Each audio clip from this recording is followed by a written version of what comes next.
Sa pinakabagong survey ng SWS o ng social weather stations, bumaba ng 9 points ang net satisfaction rating ni Vice President Jejomar Binay.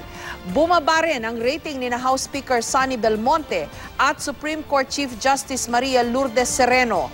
Tumaas naman ang rating ni Senate President Franklin Drilon. May report si Jam Sisante.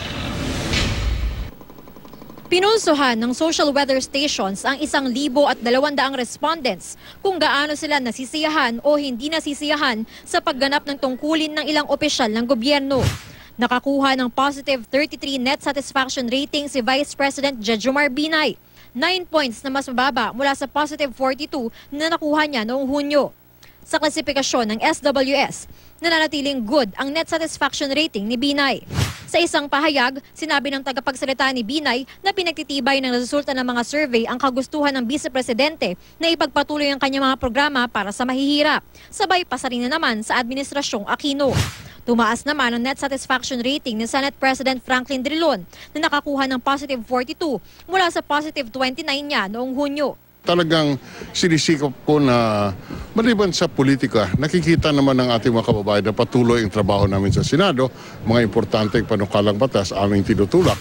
Bumaba naman ng 4 points ang net satisfaction rating ni House Speaker Sonny Belmonte na nakakuha ng positive 5 mula sa dating positive 9. Whatever my ratings may be, pagka ang House is good, better than me, then that's good.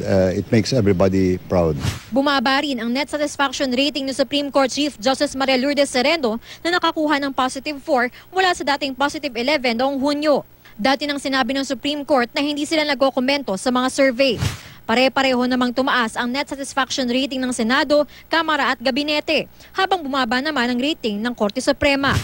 Nauna nang inilabas ng SWS ang net satisfaction rating ni Pangulong Aquino na positive 41, 11 points na mas mataas sa positive 30 na nakuha niya noong Hunyo. Good din ito sa klasifikasyon ng SWS. Ayon sa SWS, sariling inisyatibo at walang nagkomisyon sa survey na isinagawa mula September 2 hanggang 5 at may margin of error na plus-minus 3%. Jam Sisante, GMA News.